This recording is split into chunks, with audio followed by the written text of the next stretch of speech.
Hey y'all, it's Renegayde, and let's take a quick sip of Reali-Tea for Drag Race España Season 5. And as always, I'm joined by my co-host, QuackrrJack. Hola, chicas. Hola, Jack. We are officially at the halfway point in the season, which is kind of crazy. The season feels like it's flying by. And even though this episode kind of ended with a gaggy elimination, are we still enjoying the season overall? I am what you would say as triste. I'm very sad. I'm very, very sad. I am enjoying parts of the season, but I just feel like we really got taken to that, oh, it got produced moment, especially this episode. I felt very productions really stepping in, and it's just upsetting.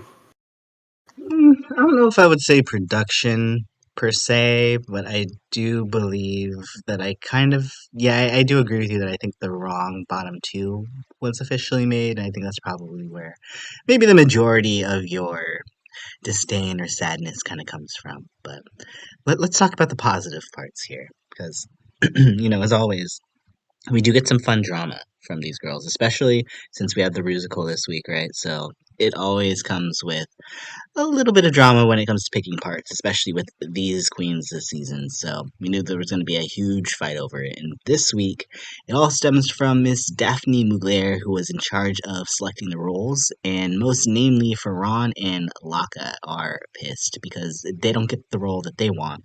And Daphne sort of sets it up in a little bit of a ways because she basically gives Ferran a role that she does not want at all, which was kind of like payback for not giving her the part that she wanted back when they were doing the acting challenge when Fran got to give out the parts. But while Fran is annoyed, and she kind of actually, I'd say, plays it as more of a positive, she does turn it around into something that she embraces, whereas Locket doesn't at all whatsoever. She's clearly in her head kind of like the whole time. And what's kind of funny about this too is that Daphne is trying to set this up that because the role that Laka wanted, right, is the role that she ends up ultimately giving to Nyx. And she's saying, oh, I gave it to Nyx because I wanted Nyx to fall on her face and she's going to do bad and she's going to go home. So you just take the safe role and you'll be fine because, like, Nyx is going to go home. She's going to be sabotaged. But I don't think that Daphne thought that through all the way if that was truly her intention because Nyx was paired with Margarita Calafalte, who's like one of the best actors in this group. So obviously she's going to be able to get some like good pointers with her scene partner there. So I don't feel like that was actually a hindrance. I think that was more to Nyx's benefit, which we'll kind of see later. But I bring this all up just because, like, at the beginning of the episode, they were kind of talking about Crystal, and the only one person that was kind of up there, kind of saying anything positive about her was Daphne. And then there was a confessional where I forget who it was, but somebody lumped Crystal in with Daphne, saying they're the two girls that are kind of like causing problem for them. So I say all this to say is with Crystal gone, is Daphne possibly going to be our new villain?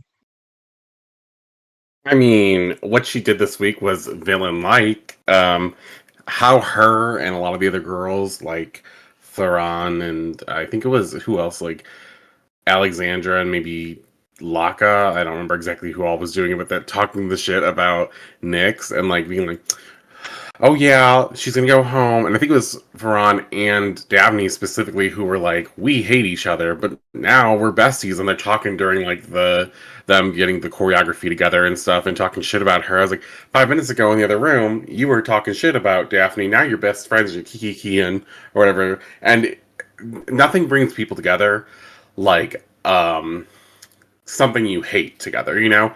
Nothing brings people together like hate.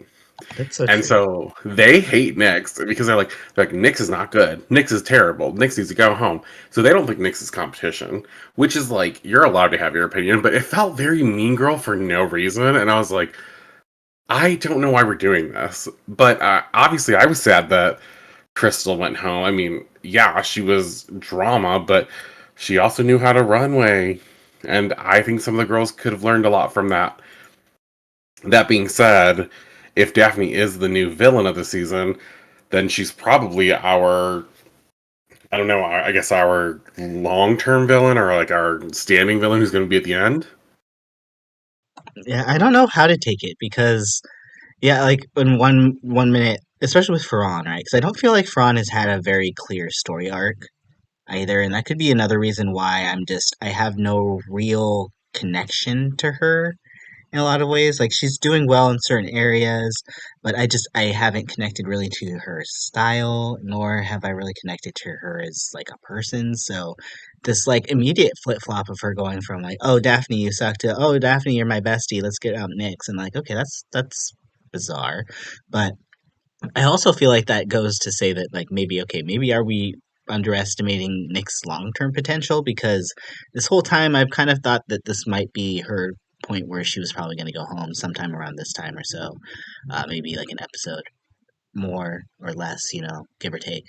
But like we could kind of get into the performances in a little bit, but like she's faced a lot of adversity up to this point. She's been one of the bigger characters from this season, and I'm really initially like I mean, if you follow the podcast, we were very high on Nick's preseason, and then she kind of started performing, and I'm kind of like, oh no, but like. Could she really be in a case where maybe like now is her time to shine moving forward because she's kind of gone through a lot of crap, she's kind of finally getting comfortable in the competition, and it feels like she's finally starting to feel more like herself. I think that's a good way of describing it. I feel like Nyx has everything she needs. It's about the execution. It's about the transforming that energy that she has and like that it factor that I see in her. And maybe she's a little bit rough around the edges, right? And maybe little isn't the right word. Maybe she just is rough around the edges in certain aspects.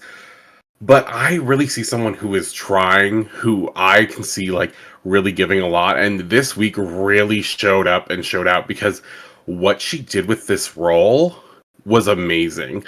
There was never a time I wanted to take my eyes off of her. I wanted to know what she was doing next. She was so funny. She was so like enjoyable. I don't think anyone can say, "Oh, Nyx fell into the background." Like not a damn chance in hell this week. I agreed. It was funny that they kind of give people a role to stand out for bad reasons, and then they ultimately take it and shine with it. So, kind of like how that worked out. Um, Was there anything else you wanted to touch on, like as far as interaction goes between the girls before we hit the runway? Because I don't really have too much else noted. Like there was a really nice conversation where I thought we got to see Satine and Alexandra kind of connect on their shared history, which I thought was pretty cool. Really nice to see that like you have two kind of different generations per se, kind of finding that common ground. But otherwise, outside of like the main drama, I didn't really have too much I wanted to talk about as far as interactions go. The only thing, and this will just segue probably into the challenge, but like I was confused why the girls were not trying to get one of these three non-daughter roles. Oh If my it were god, me, yes.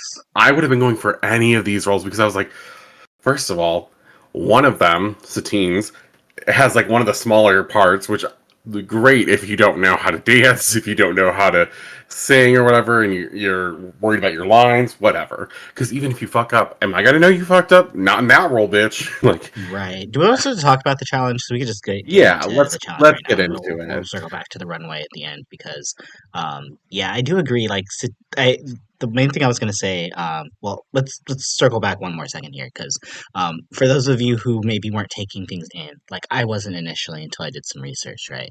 The Rusical was actually a parody of La Casa de Bernarda Alba, which was what the runway was kind of loosely based off of too. So Blood I weddings. love that there is a whole like episode connection that they're able to do from like, themes. Look at that Drag Race US. Imagine connecting your runway with the challenge. Imagine. Just They saying. do sometimes, a Like one lot out of of times. like every once a season. But It's like one every 3 or 4 episodes if you're lucky.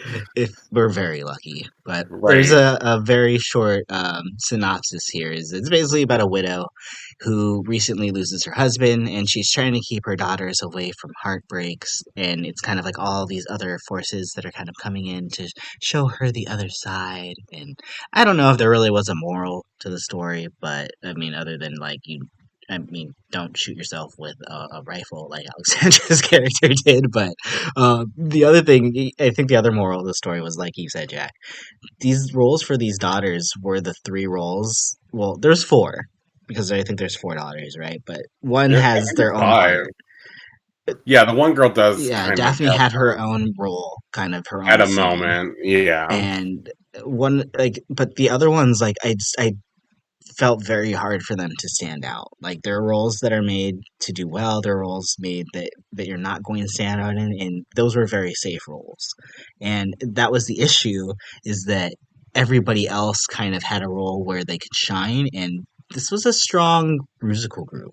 There was nobody here that really did anything terrible. So really what it comes down to, I feel like, is the fact that some of these roles basically they did not have shining moments, so they fell into the background pretty much automatically. Whereas all the other roles, if they are done correctly, stood out. That's Yeah, kind of the and way it felt.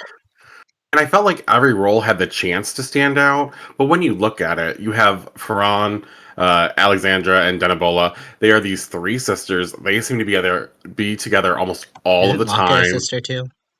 Yes, Locke is, and so is Daphne, but I group them as a different coupling as sisters. It feels like these three are together, and then Daphne and Locke are together a lot. And so when I looked at it, it was like you're kind of in a group in a way, right? And so, since they're in a group where they're constantly interacting with each other, they really need to sell their different characters. Alexandra was like I think the slutty one, and Denebola was like the jealous type or something. And I think Ferran, I don't even remember what her character was supposed to be. What like the strong independent one or something. I don't fully remember what it all was, but I remember seeing Daphne and Laka and not really knowing what their characters were supposed to be at first. Like it seemed like Laka was maybe the more responsible-ish character, but I didn't see any characterization on that. They And gave if me it like maybe hadn't older sister kind of maybe right, is what I and was getting. if it hadn't been for Daphne, who maybe is like the youngest sister, if it was not for that solo part, I would not have known where to put Daphne and Laka in here because I just felt like they were both fading for me. And it wasn't until Daphne's solo part as Amelia that I really like saw her. Oh, okay, you got characterization, you got time to say everything. And the thing was, every girl had this moment, but some of the girls really just didn't get it. Like Alexandra, she didn't get it right. Denabola did wellish, but like not really hitting on the jealousy thing as much. And it was strange because at first I was teetering with Ferran, and then I was like, I think she's doing a little bit better than what I'm giving her credit for. But because when I looked at some of the other girls, I was like, well, Laka, no characterization. Daphne got a solo, so now I'm like, when I look at the bottom three of who I'm thinking is like top and bottoms here, I'm like, I think Daphne's getting safe, and I think Ferran is just like being safe as well in my mind because what the other three did who were not sisters were just like out of the box ridiculousness.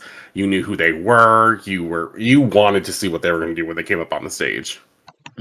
Absolutely. Satine is the grandmother, Margarita is the mother, and Nyx is the maid were by far the standouts. And I think Nyx definitely deserves this win though, because this was by far the most comfortable I feel like she's felt on stage. Like she's always felt comfortable in like a talking. Like I think I brought that up during her talent show. Like it feels like she's good at hosting in a lot of ways, right? But this is the first time I've really seen her kind of really go outside the box. She embraced the ugliness with her makeup, and she was just not afraid of acting like a fool. And that was something I was never really expecting to see out of her. And I think that is what kind of made her stand out, I would say, over Margarita, which I'm surprised they didn't stick Margarita in the top. Margarita was very solid. And she was a lot better to me than Ferran did personally. And she stood out a lot more, but I mean, based on the roles, whatever. Again, Ferran wasn't the worst. She was probably like high safe, so her getting a like highest spot is fine. Um, but yeah, Satine it was really my other standout as the grandmother. Like for me, I would have picked either this grandmother role or this maid role. The grandmother especially because, like you said, like there's no she doesn't do anything in sync with the group.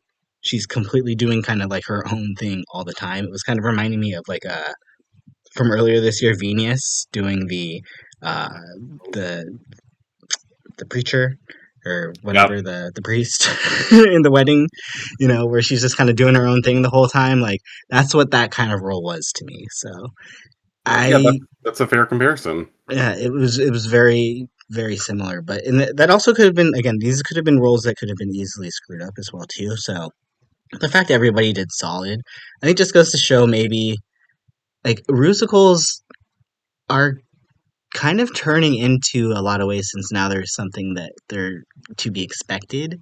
They're kind of turning into like a makeover challenge, or one of those other challenges where it kind of becomes very easy to kind of manipulate things, I guess, in certain ways if you want to, right? Mm, I wouldn't say I as easy, but like slightly, like I just don't know very if I'd go slightly, that far. I think it's because possible to get the wrong like choices. But I don't think there was a wrong choice in terms of like who the bottom three were and who the oh no, I'm not saying the top bottom two three was were. incorrect. I'm just No, saying, no, I just know, it's but one of like those. It I is one don't. of I those wouldn't things where go. it's.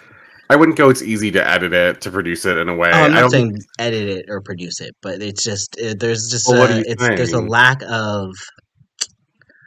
I'm trying to like. There's certain challenges, right, where you can kind of go into it. You kind of do your own thing. Like it's just it comes down to like parts in this sort of situation, right? Because nobody did bad, so it comes down to what sort of role did you get and did you personalize it, right? So it's like Okay. there's certain other situations where it's like we could kind of look at other situations where it's like maybe let's go to like All Stars 8 where like James personalized the role but she didn't dance well. Jimbo personalized the role but they didn't dance well, right? So it's like now we're looking at that as the focus point. Is they can pick and choose where they want to do things, and they could have, if they really wanted to, singled out like somebody for not doing choreo. Like they could have been like, "Oh, Satine, like as the grandmother, like you were all over the place," like Even though that's your it could have been character. one of those things, Yeah. right? So that's it's.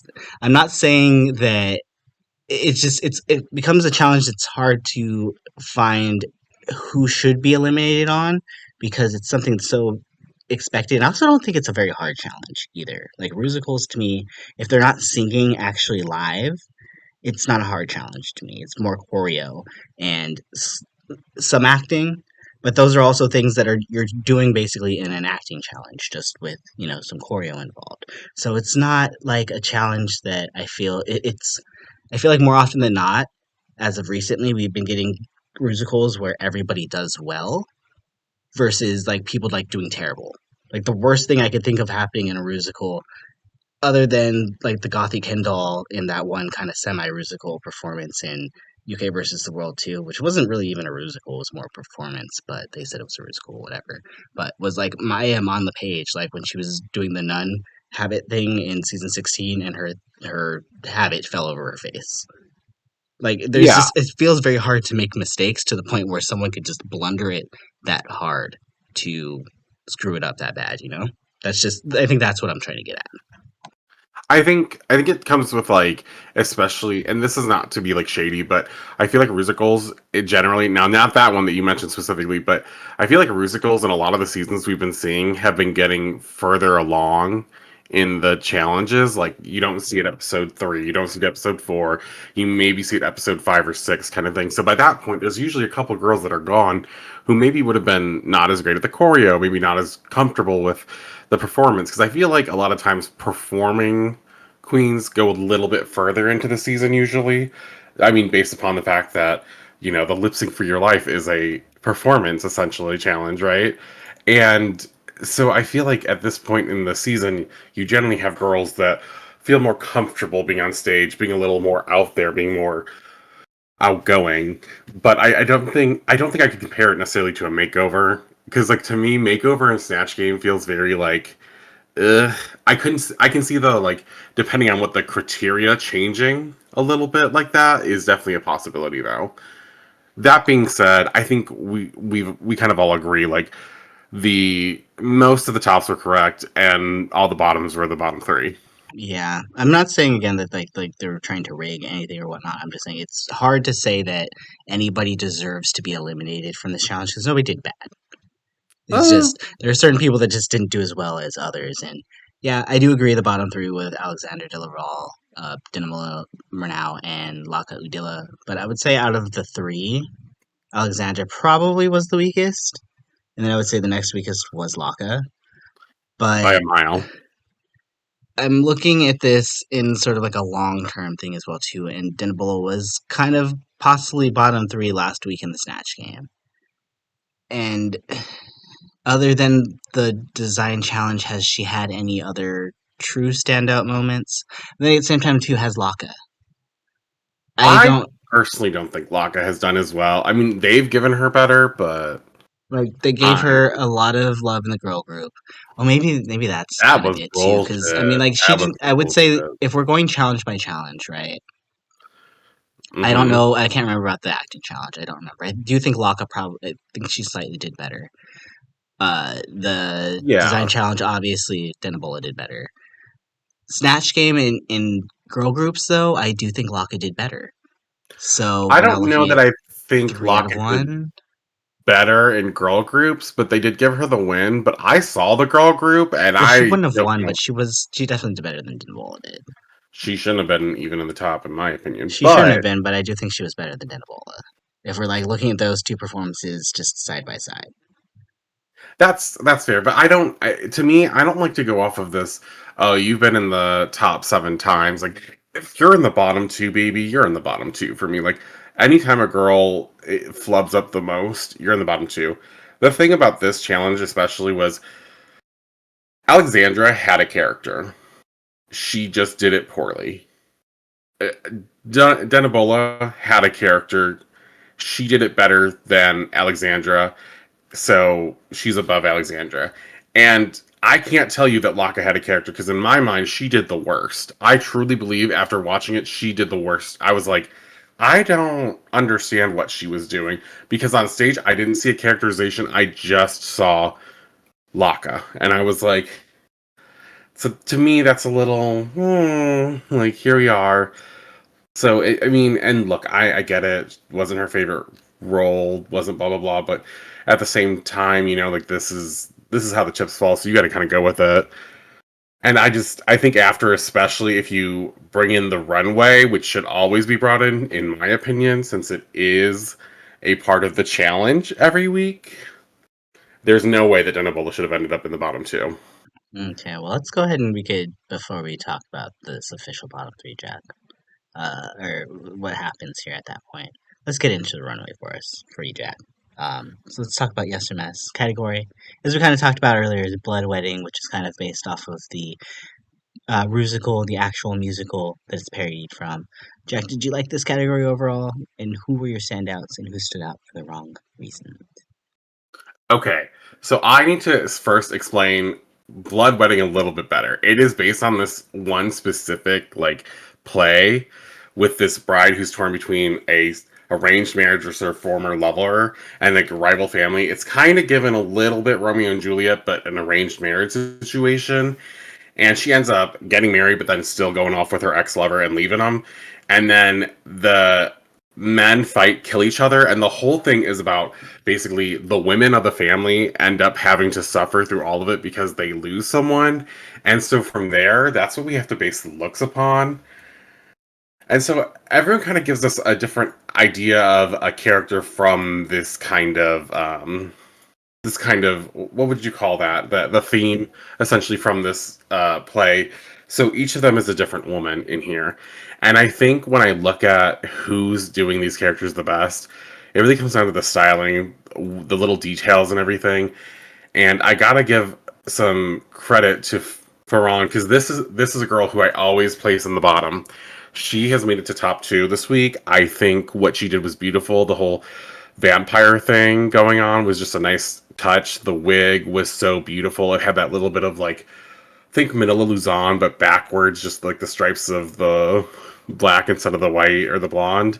And she had this beautiful detailing and fringe and beading on all of this red. And what was so great was she had so much chest exposed and she had this huge necklace, but it didn't hurt her because she had so much else exposed. It was styled properly. And I really just enjoyed her makeup. And I think the only thing that would have been better for me was maybe some more cuts around the arms. But other than that, it was great. I loved it. And I also have to give a shout out to Satine. She looked amazing. I think she really gave me kind of mother of the bride here moment. I think that she is definitely looking like a weaving or a grieving like mother-in-law or someone who's gone through a lot of loss. And I just think it's so interesting to see her take on this with this moon crescent and on the back of flower like coming out. It was just very interesting to see because at first I wasn't sure about her outfit and I was like maybe it's over accessorized and stuff, but she has a perspective on drag that I really enjoy. When you start to see it, it's like yes, it's a little more I guess dated or an older style, but it's so beautiful and she does it so well. And then finally, the girl who's taken the number one spot, and no one's surprised by this one because she was the only girl on there that was definitely getting everyone's eye, was Denebola. Oh my god. She was that deranged wife, or the deranged. Yeah, no, she was the wife that got left by the man who went off and ran off with the recent bride. So now here she is sitting in this wedding dress as if she's been left. She has these dead flower bouquet. Her wedding dress has been stained with blood and turning into that irony color. It's just so old looking. And the way she took this wedding dress and really transformed it. Um, it's this detailing when you take something that's kind of pretty and you specifically make it like like it's worn. You make it look like it's been dated. Just the way that this went so well with her, and she does that white face, but it works so well here with the ghost kind of thing, and like the tears running down her face have dried, and everything is just becoming so just like a basically a bride to be that never gets to be with her man. Her man leaves her, and she has no idea why, and she's just lurking for his love. She's trying to find him, but she never can. And her nails are dingy and gross, and they get kind of cut up and stuff because she's looking all over. She's not taking care of herself, and it's just such a good moment. It's like, oh my god, it's ugly, but it's ugly in the best way possible. It's beautiful. She really captured the Yeah. story the most. I gasped. She's gonna be missed on the runway. Oh my god, my Yeah. life is over. Um, Can I give an honor mention to Nyx? Because I think Nyx also did really well this runway. yes, I feel like Nick did sometimes amazing. she doesn't give it to me fully, but this was one of the looks where Nyx had like not only just the concept, but I feel like she executed it like beautifully to the point where she looks so polished and so good. And I'm just like, ah, And this is and Nyx episode. what Nick did so well in this was she did the same thing as Denebola, where the detailing and she had taken it and they were just burned up edges and holes in it from it being on fire. She has ash painted on her from the debris of the smoke But wait, and she it has looks it like burned Swarovski'd out. around the burn marks too, which I thought was one of the coolest things. I haven't seen anybody do that. We've seen them burn like clothes before, but I haven't seen them Hmm. Swarovski the burns. Yeah, it's and you know what it is? It gives that more like a tear, and like it really gives you this idea of like the threads coming apart. And when you do something like this, when you purposely take fabric and I cannot think of the word. It's a detailing where you purposely try to give it an effect of it being somewhat destroyed. It just looks so good. It's been done so well here. Like the Swarovski crystals that you were talking about, it actually makes it stand out more from further away. Like we as an audience gets to see more, and it's beautiful. It truly is. The only thing that really kept her out of my top three for me was the pantyhose. I mean, Wasn't a fine. I wasn't a fan of these pantyhose tights that she's got on. I think it actually is tights, but I just wasn't a huge fan of that. That being said, everything else is amazing. It's distressing. That's what it is. It's distressing. The distressed look on her and Anabola, like this is what really brought it into like a new level of characterization when you do your drag, and so that's kind of what's really fun about drag and like your own perspective. So something like this was a perfect time to show off distressing in your looks. That being said, let's get to the bottom two of the week. I only have a bottom two because I just don't think it's fair because even some of my bottom twos, I'm like, eh. And Alexandra actually ends up. It's not that I dislike her look in the slightest. I just think I've seen a lot of this from her so far. And so, though I think it's a beautiful look, it's nice. I'm not really sure that I was that blown away by it from her specifically. And I think the bottom of it had this attempt to do these like these veins of red and stuff, and then starting to taper off, and to almost have an ombre effect where it was like a lot of veining and stuff into like very little amounts at the bottom. But I think there's just a big cut right there. I think if it had more slowly gotten rid of veins, it would have been more effective. And also, I'm not a fan of the neck piece that she has on that is connected to her sleeves. Don't hate me, but like I just think with that and the big circle on her face and the earrings, like yes, she has a decent amount of chest going, but because the parts of the top like corset area go so high up, I just think that it looks like it's a little bit closing off of her. And this is just a personal feeling. That being said, she's still miles above my last pick, who it has to be Laka. I mean, look, Laka doesn't look terrible, right? Let's get that to start with. I just wasn't a big fan of the drooping caused by some of the crystals being used of the rhinestones here. And I felt like the bows were a little too sad to make me believe this was like a wedding thing in any way, shape, and form. I was like, this is a girl who didn't like. No one would allow you to go to this wedding, and if this is your bride look, bitch, no, it's not. Right? Like this is no one's bride look. If you want to look like a sad clown on your wedding day, that's sad for me to you. Her Mm, tiara was basically swallowed up by her hair. The handkerchief veil was not really giving anything. And then we had like some crystals on her chest, in her chest hair, and right next to um, the beautiful necklace that she had. And I feel like those were just not needed. The necklace was fine by itself. We didn't need these extra random, what I assume was supposed to be the blood effect that also travels from the bottom part of her chin of blood, but it didn't read off that well for me when she was showing it off. And so, because of that and her Disney styled hair that only has like two dangles coming down from it, which really gave me like sad. How would you say that? It was like a sad Rapunzel let down your strand of hair. So I was just like, it really didn't go all the way. I think they were just details really pressed here. Like, there are good things, but I just don't think this look was taken into care as much as the other girls, even though some people may disagree with me, and that's fair. You know, art is subjective, blah blah blah. But she's my like worst of the week. well, as the commenters would say in the ranking videos, choices, mama. No, I'm just kidding. Yeah, I mean, it's all subjective. So I'm like, we're all here to give our opinion. I do Sometimes, agree that Laka was probably the weakest look. I kind of liked Alexandra's a little bit. yeah, I there are good kind elements. of, if I could be honest, just I just did touch on it really quickly. I Oh, like the I know. idea behind Daphne's. I wanted to like it more than I did. I think she looks good in it, but I don't know if I see it You know, completely. I put her right above Alexandra only because I felt like this was a fun way of Daphne really giving us some more camp in her look while still bringing that glamour factor that she loves.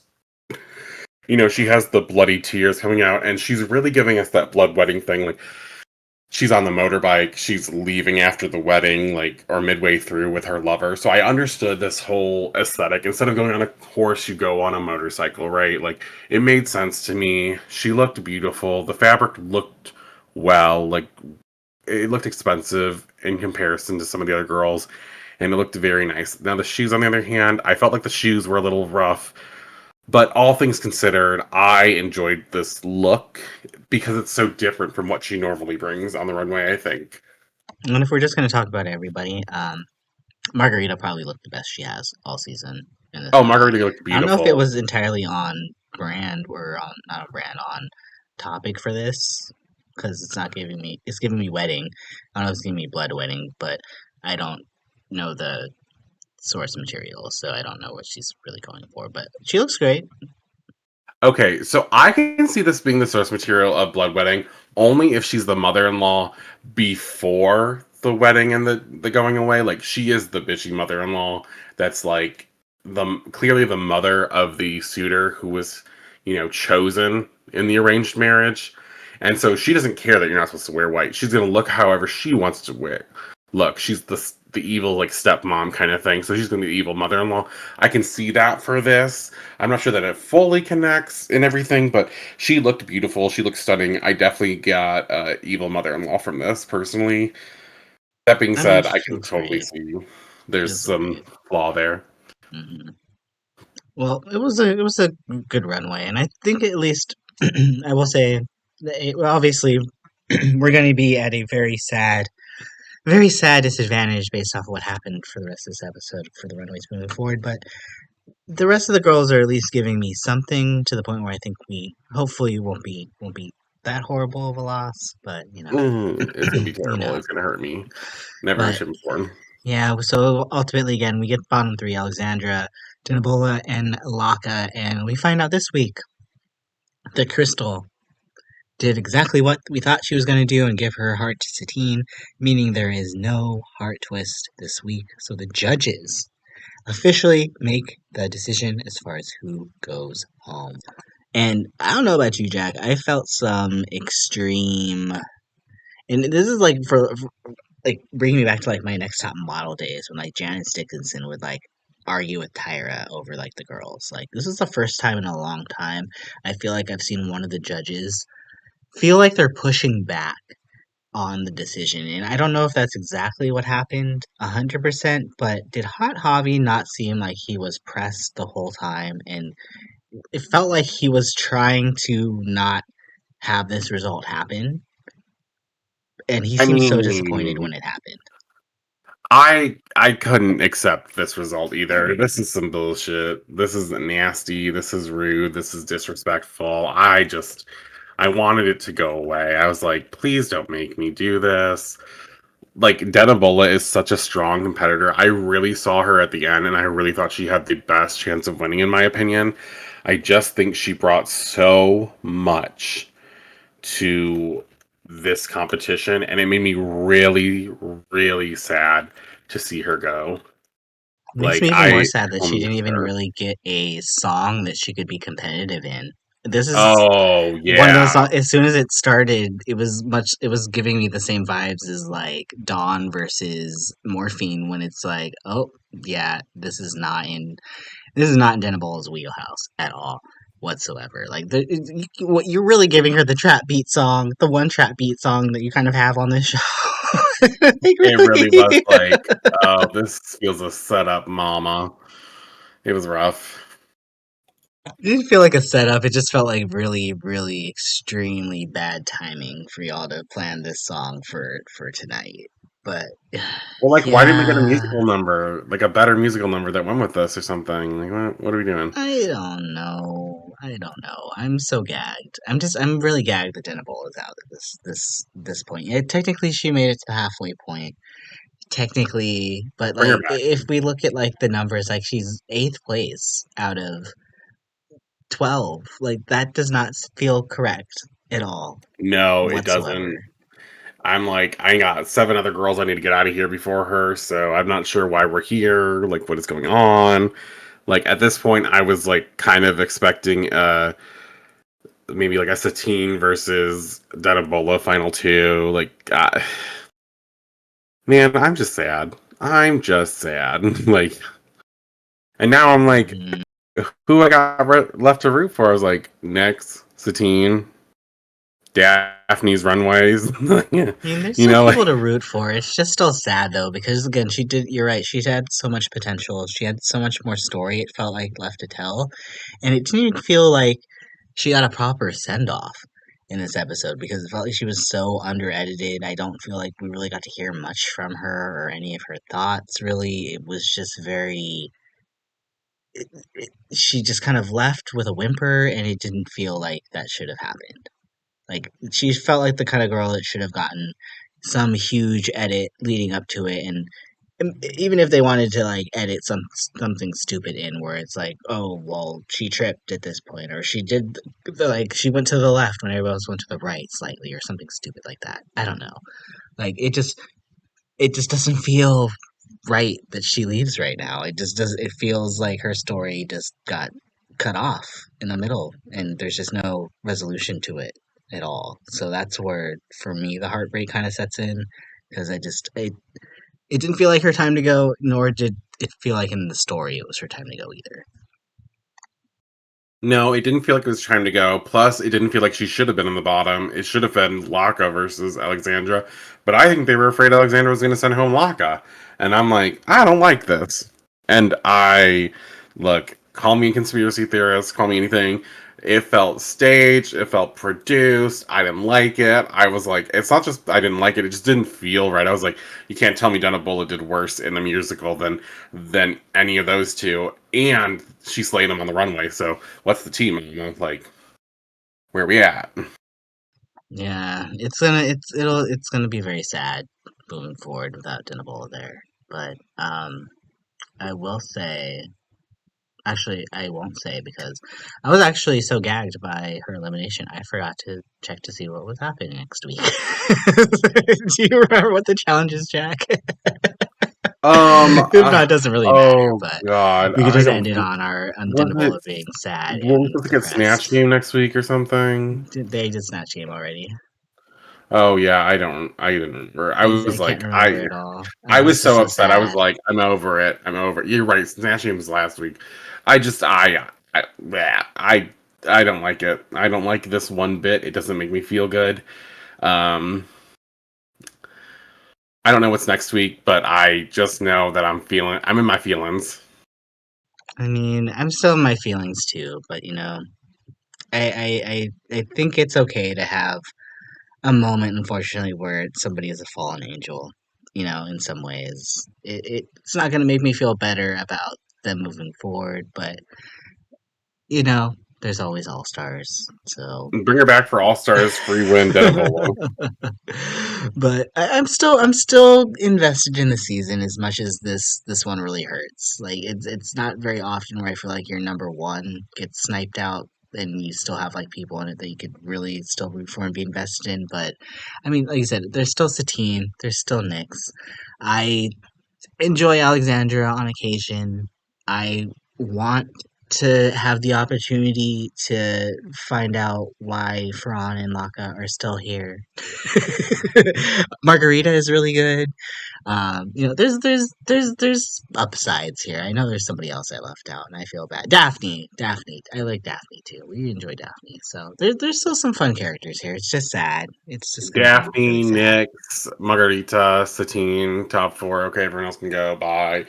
Okay, I agree with that. I agree with Like someone press the fast that. forward button. I don't need to see the other girls. Fast forward, fast forward, fast forward. Well, Like thankfully for you, there's not that many episodes left. Where again, we're episode what, 6? So 6 more episodes halfway through. So there won't be too much left here for you, Jack. But next week, hopefully, we'll see a heart save. Some drama will happen from that.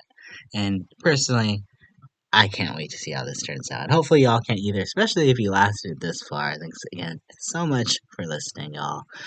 Make sure to drop a like as always, subscribe, and let us know below your thoughts on this Rusical. And more importantly, what are your thoughts on Laka? Do you think she's having any sort of preferential treatment? Do you enjoy her? Are you a fan? If you are on like Team Laka, can you comment below? Just let us know like what you're vibing with Laka. I'm not saying I'm not vibing with Laka. I just want to know what is giving like that girl because there's some disconnect I feel like for me as to why she would be saved over Denibola. So I need to know. I'm sure Jack would like to know too. So let us know, y'all. girl, there you better just say I agree with Jack. Laka ain't got shit, and I'll be like, "Yep, T, Mama, T." Well, until next time, and on behalf of my co-caster, QuackrrJack, it's Renegade signing out. But remember, keep spilling that tea, y'all. Bye. Bye.